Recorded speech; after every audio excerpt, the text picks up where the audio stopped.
Colgate Dental Cream to clean your breath while you clean your teeth and help stop tooth decay. And Luster Cream Shampoo for soft, glamorous, caressable hair bring you Our Miss Brooks, starring Eve Arden.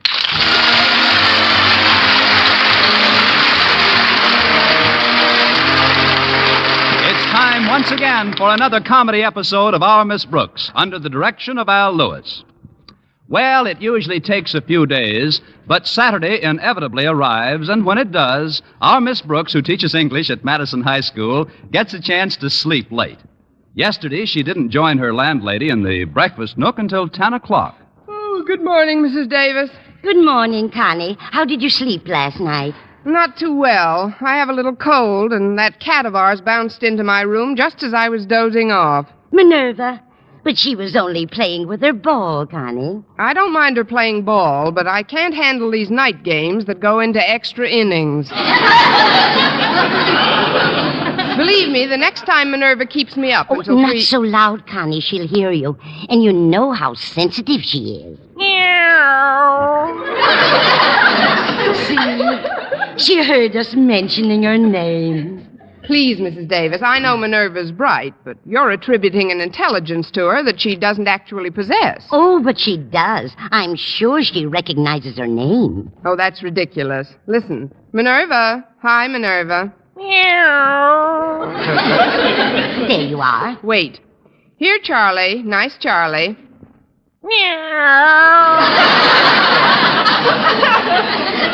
How are things, Bessie?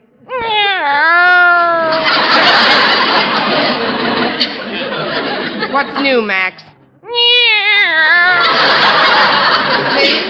Minerva doesn't even know whether she's a boy or a girl. Why should she? She's only 2 years old. There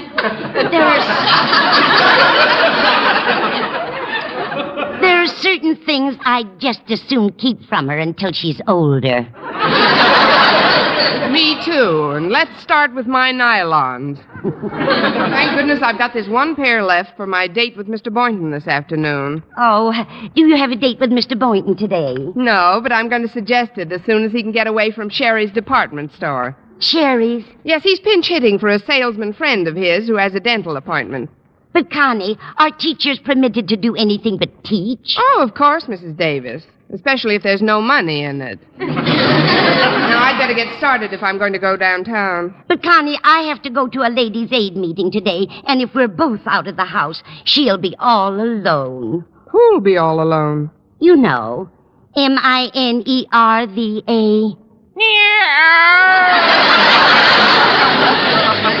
Oh, great. Now she can spell. We'll only be gone for a few hours. I'm sure she'll be perfectly all right. No, Connie, she hasn't been herself lately, and I just wouldn't feel right if I left her alone. Say, I know what we could do. Harriet Conklin has always been very fond of Minerva.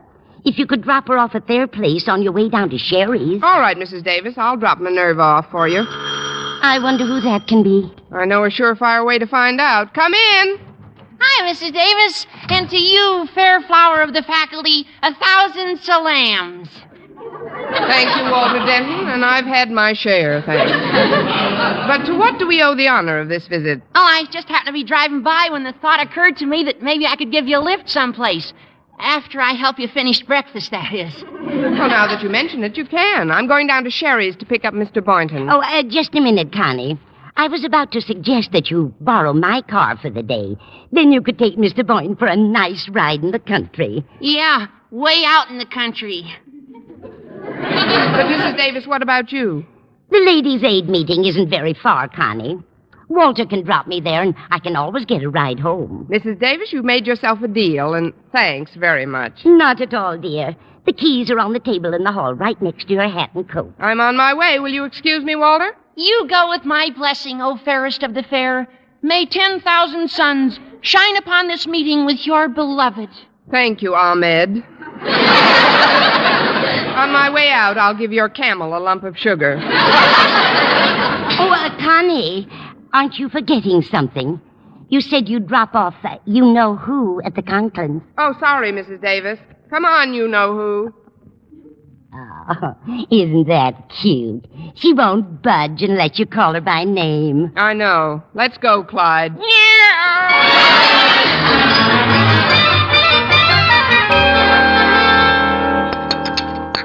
I don't like to hurry you, Walter, but if you'll finish your milk now, I'm rather anxious to get to the meeting. This being the first of the month is rather an important one. Say, you're right. Today is April 1st. April Fool's Day. Gosh, I better get busy. I haven't even thought up a way to plague our beloved principal. You better leave Mr. Conklin alone, Walter. Oh, not a chance. Let's see now. He's crazy about television, but so far he's been too tight to spring for a set. Oh, wait. It's coming. It's coming. A real wild goose chase. Oh. Finish your milk, dear. As soon as I get my hat and primp up a bit, I'll be ready to go. Oh, take your time, Mrs. Davis. I got a phone call to make anyway. Here we are. First, I'll tie this handkerchief around the mouthpiece. There.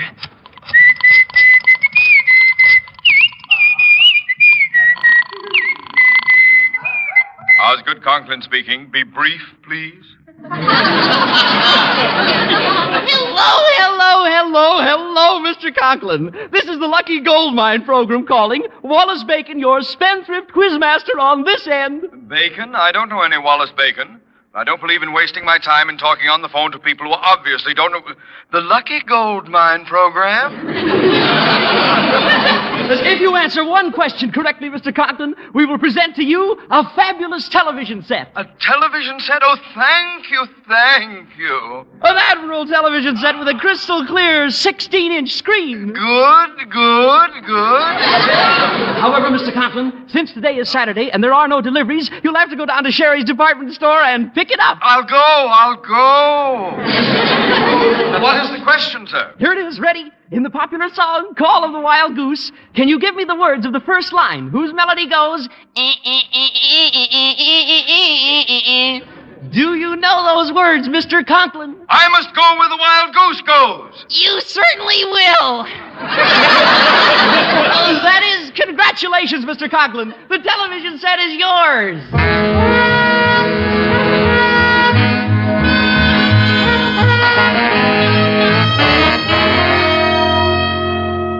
I should never have let your mother take the car to that Ladies' Aid meeting, Harriet. Now I'm stranded. A beautiful television set waiting for me at Sherry's, and I'm unable to pick it up. What's your hurry, Daddy? You can pick it up later. But there's a program on today that I'm particularly interested in.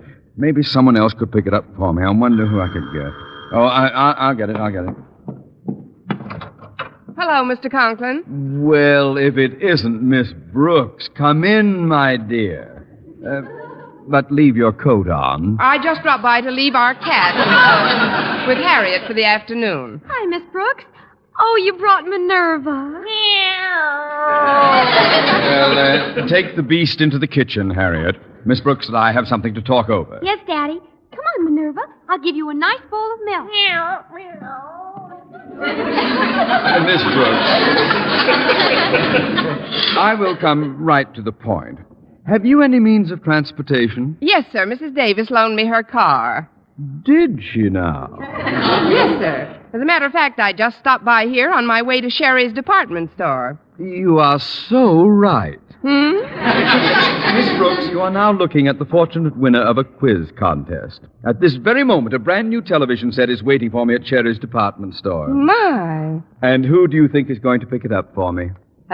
Western Union? No. The Wells Fargo people? No, the person I had in mind is the one member of my faculty whom I most admire, respect, and cherish. Oh, you're going yourself? No, my car isn't home. Moreover, I must wait here for a call from Mr. Stone. The president of our Board of Education wants to consult me about his speech. Speech? Yes, he's addressing the convicts at the dedication of the new library at the county jail. It's being televised this afternoon, Miss Brooks, and I'm most eager to have my set promptly installed. Oh, but Mr. Conklin, I'm meeting someone at Sherry's. That is why I was delighted when you so graciously volunteered to pick it up for me. I volunteered? Well, forgive me, Mr. Conklin, but I didn't hear a word I said. Oh? Well, you said, and I quote, I'll be most happy to pick it up for you, Mr. Conklin. But, sir, And as you spoke, you looked squarely into the eyes of your beloved principal. That self-same principal with whom you come in daily contact, and whose pleasure or displeasure determines whether your life in the hallowed halls of Madison High shall be bearable or unbearable. I repeat, I'll be most happy to pick it up for you, Mr. Conklin.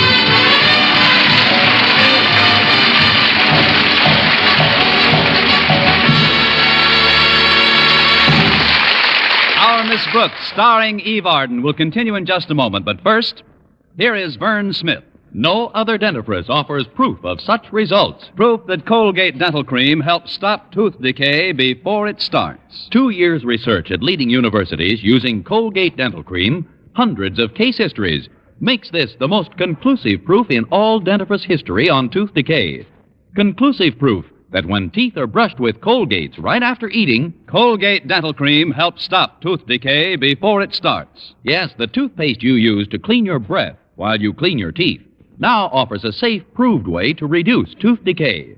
Modern science shows decay is caused by mouth acids, which are at their worst right after eating. Brushing teeth with Colgates, as directed, helps remove acids before they harm enamel. Colgate Dental Cream has been proved to contain all the necessary ingredients, including an exclusive patented ingredient for effective daily dental care. Get Colgate Dental Cream today. Big economy size, only 59 cents. Always use Colgate Dental Cream to clean your breath while you clean your teeth and Help stop tooth decay before it starts. remember, no other dentifrice offers proof of such results.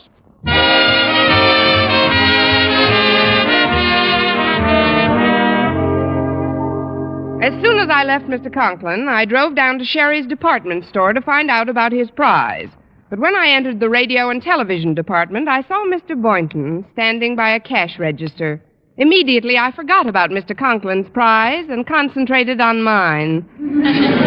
As I approached him, Mr. Boynton seemed quite preoccupied. Well, yes, madam. Is there something I can do for you? Plenty, but not in front of all these people. Miss Brooks, forgive me for not recognizing you. This sort of work is a little out of my line, but what are you doing here? Just shopping. But if you're only filling in for your friend for half a day, you will be free all afternoon, won't you? Oh, yes, I will. I've just got a little errand to attend to, and then I'll be free, too. Oh, really? What are you going to do? Oh, I don't know. I thought I might run down to the poultry market and watch them pluck chickens.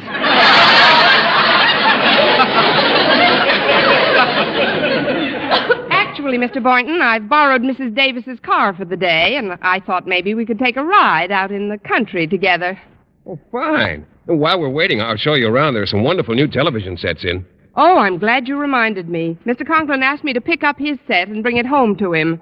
Oh, now don't tell me he finally broke down and bought one. No, he won it in a radio quiz. They called him this morning, he said. Oh, what a break for him. Where's the set supposed to be? Right here. Haven't you been notified about it? Not yet. Maybe there's a memo on my desk. I'll look as soon as I put these tubes up on that shelf over there. Oh, I'll put the tubes away for you. We better find out about Mr. Conklin's set right away. All right, Miss Brooks. Have you got something to carry the tubes in? There are quite a few of them. I'll just put them in my bag. Now you run along. The desk is just 3 aisles down. If any customers come by, just tell them I'll be back in a minute. I will, Mr. Boynton. 6 carpet sweepers, 2 Thor glad irons, 4 vacuum cleaners. Excuse me, Mr. Hurley. You're checking the merchandise again? As a good store detective can't be too careful. It's almost automatic with me by now. I'm practically a walking inventory. Well, there's nothing missing from my department. See you later, Mr. Hurley. I've got to look for something. Okay. 8 portable radios, 9 record players. Now, if I could just get these 2 more tubes in this bag, I could save myself a trip. Too bad that bag isn't larger. Maybe you could get a piano in there. What? Oh, yes. These big bags do come in handy sometimes, don't they? I'm sure they do. Perhaps I'd better introduce myself. I'm R.J. Hurley, the store detective here. What are you doing with those tubes, young woman? These? Why, I'm just going to put them away on that shelf. Hi, Miss Brooks. Oh, hello, Hurley. Hello, Boynton. Do you know this woman? Oh, certainly. She's Miss Brooks. I'm glad to hear it. Sorry I thought what I thought. But suspicion is my business, you might say. Well, good day, folks. 3 table lamps, 6 floor lamps. Oh, he's quite a character. But look here, Miss Brooks. I found this note on my desk addressed to Mr. Conklin. Let's see. Here. It says, "Congratulations, Mr. Conklin, but the special set you have won will have to be picked up at Sherry's downtown warehouse. Continued good luck, signed Wallace Bacon, Quizmaster." The warehouse? That's quite a ways from here, Miss Brooks. You couldn't handle the set by yourself. Well, I promised Mr. Conklin I'd get it for him, No, though. wait a minute. One of the kids from school is working in the stockroom on this floor, Stretch Snodgrass. Oh, the brain. I'll get him to keep an eye on the department until my friend gets back, and I'll go along and help you deliver Mr. Conklin's television set. Great, Mr. Boynton. And as soon as we've done that, we can have the rest of the day to ourselves. Right. Now let's walk over to the stockroom and get Stretch. Are you ready, Miss Brooks? Mr. Boynton, I was born ready.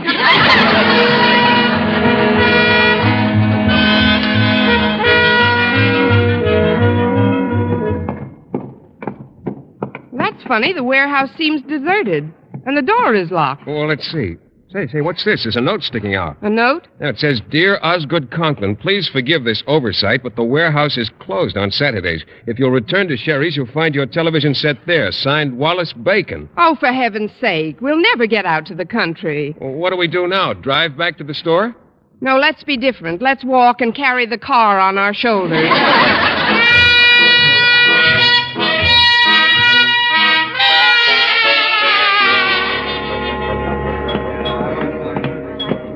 Oh, come on over to the television department, Miss Brooks. Maybe Stretch Snodgrass knows something about this. Maybe so. He must know something about something. Hello, Miss Brooks. Hi, Mr. Boynton. What do you know? Well, not very much, I'm afraid. Me either. You're just modest. We're supposed to pick up a television set here that Mr. Conklin won this morning. Has the store manager mentioned it to you, Stretch? No, ma'am. I haven't seen the manager all morning. And I didn't receive no memo Miranda on it neither. No what? Memo Miranda. But I'll go take a look in the stockroom. Maybe it shut up there while I was out here. And if Memo Miranda didn't show up, maybe Carmen Miranda dropped in. No, wait. We've got to get this thing straightened out, Miss Brooks. Stretch, you go into the stockroom and see if they know anything about it in there. Yes, sir. I'll be back in a jaffy. Yes, Stretch, do hurry up. Hurry up. Look, Mr. Boynton, we can't keep Mr. Conklin waiting any longer. Why don't we just take one of these floor models to him? Between us, we could handle it easily. There's a freight elevator right over there. But, Miss Brooks, we have no authorization. Oh, it's bound to come through sooner or later. If Mr. Conklin doesn't get that set today, there'll be no living with him for the rest of the semester. Maybe you're right. I know I'm right. Now, let's see. Which one should we take? Well, they only have 5 models on display. Here's a nice one over here. Right. Let's roll it into the elevator.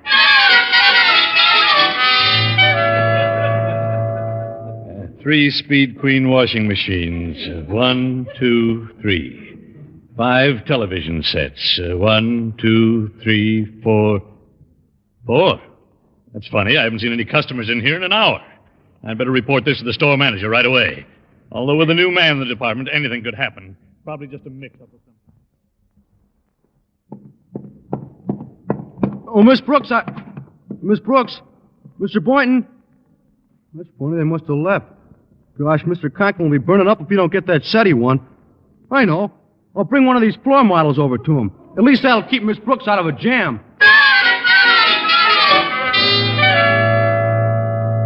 Go back and make sure, he says. Make sure I can count up to 4 is what he means. All right, Mr. Store Manager, here goes. 4 television sets. 1, 2, 3, 4. 1, 2, 3.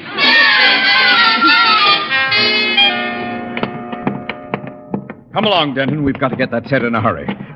Here's the television department. But, Mr. Conklin, maybe you ought to think this thing over. Take your time before... Thanks to Miss Brooks, I have very little time left. Where she's disappeared to, I'll never know. But, sir, maybe this whole thing is a mistake. You can't just take a television set off the floor of a store without asking somebody. Well, there's no one to ask. I was told to pick it up here, and that's just what I'm going to do. Here, if it'll make you feel any better, I'll sign this sales slip and leave it on the counter. Received of Sherry's department store. Television set. Signed, Osgood Conklin.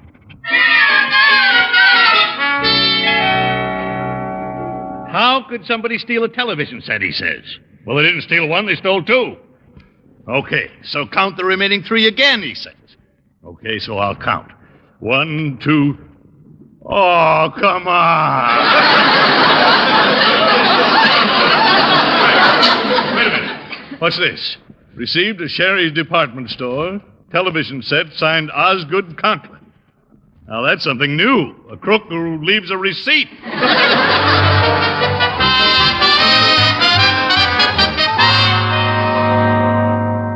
Daddy was pretty angry when he made Walter drive him downtown to look for you, Miss Brooks. But now that you and Mr. Boynton have brought this television set, I'm sure everything will be all right. How long have they been gone, Harriet? About a half hour. They should be back any minute. Oh, maybe that's Mr. Conklin now. I'll get it. I've got some fast apologizing to do. Let's all go. Oh, hi, Miss Brooks. Look what I brung. The television set Mr. Conklin won. Oh, no. Jeepers. Good gravy. Watch your language. It's on casters, see? Well, where'll I put it? Put it next to this other set. Mr. Conklin can use them for bookends. Miss Brooks and Mr. Boynton brought the set that Daddy won. Well, you had no right to take that one from the store. Well, that'll be reported as stolen. Holy cow. I'm a fugitive.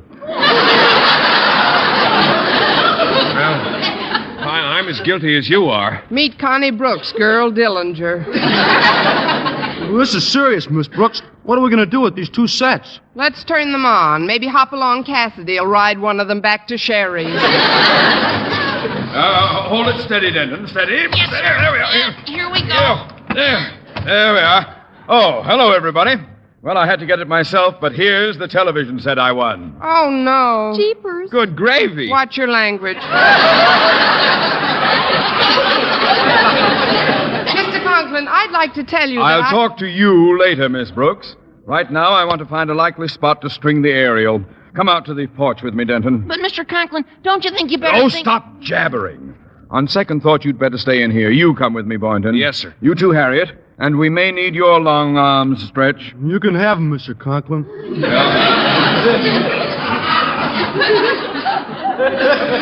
We've got to hurry if we're going to hook this up in time to see Mr. Stone dedicate that library at the county jail. We're coming, Daddy. You don't know anything about this, Walter, but we're in a terrible jam. We've already brought 2 other television sets over from Sherry's, and Mr. Conklin's only entitled to 1. I've got some depressing news for you, Miss Brooks. He's not entitled to any. What? That quiz program that called him up was just an April Fool joke. April Fool? But who would play such a monstrous joke? Shake hands with the head monster. Walter, you didn't. Well, I only wanted to send Mr. Conklin on a wild goose chase. Now, I've got news for you, Walter. Shake hands with a wild goose. Well, thanks for the assistance, folks. Now, let's see where we'll place the set. This is a good spot, right between these other 2 sets. I may not be an interior decorator, but I do have an eye for symmetry. When I see a nice balance... Between these other 2 sets! Miss Brooks, what are these other 2 sets doing in my living room? They just came in to watch the television. I tried to tell you, sir, that Miss Brooks and I brought one over before. And I brought one over right after that, Mr. Conklin, because I didn't know that they brought one over any more than you knew that they brought one over, or I brought one over. Quiet! Am I to understand that 2 of these television sets have been stolen? At least. Then what's the store going to do when they find out that I have taken a 3rd one? Does that answer your question? Look, there's a police car stopping in front of the house. I just remembered. I gotta go home and mow the lawn. Stand where you are, Denton! You're in this as deep as we are. Deeper. Don't move, anybody. Mr. Hurley. Well, if it isn't Miss Brooks, the little lady with the big bag. Now, Brooks, what's your story? My story? You heard me. Start singing. I must go where the wild goose goes. What the wild goose knows. Just a moment. May I ask the meaning of this outrageous and illegal invasion of my privacy? Oh, you must be the brains of the mob. This mob has no brain. I mean, this is no mob.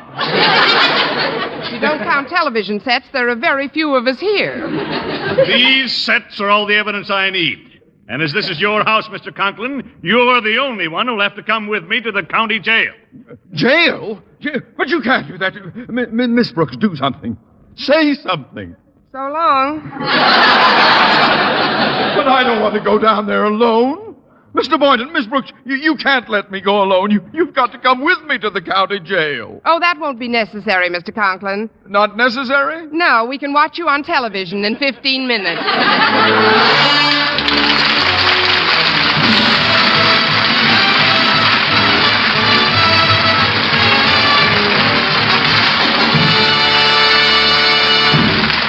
Eve Arden as our Miss Brooks returns in just a moment, but first... Dream girl, beautiful luster cream girl. Tonight? Yes, tonight, show him how much lovelier your hair can look after a Luster Cream shampoo. Luster Cream, world's finest shampoo. No other shampoo in the world gives you Kay Daumit's magic blend of secret ingredients plus gentle lanolin. Better than a soap, better than a liquid. Luster Cream is a dainty cream shampoo. Leaves hair 3 ways lovelier. Fragrantly clean, free of loose dandruff, glistening with sheen. Soft, manageable. Even in hardest water, Luster Cream lathers instantly. No special rinse needed after a Luster Cream shampoo. So gentle, Luster Cream is wonderful even for children's hair. Tonight? Yes, tonight, try Luster Cream shampoo. Dream girl, beautiful luster cream girl. You owe your crowning glory to a luster cream shampoo. And now, once again, here is our Miss Brooks. Well, Harriet Conklin corroborated her father's story that he'd been told he won a radio in a quiz contest. Mr. Hurley then took the 3 sets back to Sherry's and left a relieved but aggravated Mr. Conklin sitting in his living room. But if it wasn't Wallace Bacon on the phone, I was the victim of an outrageous hoax.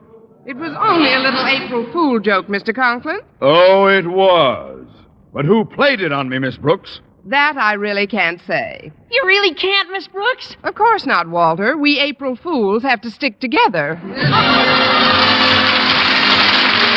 Next week, tune into another Our Miss Brooks show brought to you by Luster Cream Shampoo for soft, glamorous, caressable hair and Colgate Dental Cream to clean your breath while you clean your teeth and help stop tooth decay. Our Miss Brooks, starring Eve Arden, is produced by Larry Burns, written by Al Lewis, with Joe Quillen and Lester White, and the music of Wilbur Hatch under the direction of Maurice Carlton.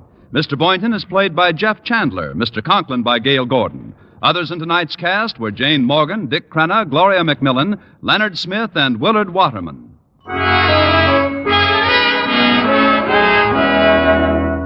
Doctors prove Palmolive soap can bring you a lovelier complexion in 14 days.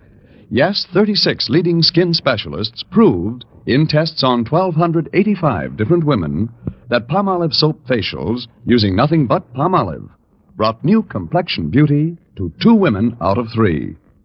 Just wash your face 3 times daily with Palmolive soap, each time for 60 seconds, massaging Palmolive's beauty lather onto your skin. Then rinse. So start your Palmolive facials today. Remember, doctors prove Palmolive soap can bring you a lovelier complexion in 14 days.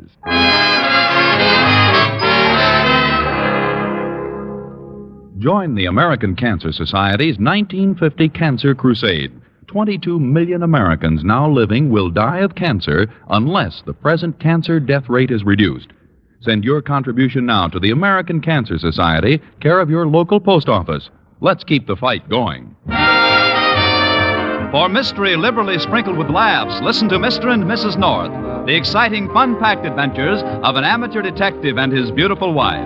Tune in Tuesday evening over most of these same stations. And be with us again next week at this same time for another comedy episode of Our Miss Brooks. Bob Lamont speaking. This is CBS, the Columbia Broadcasting System.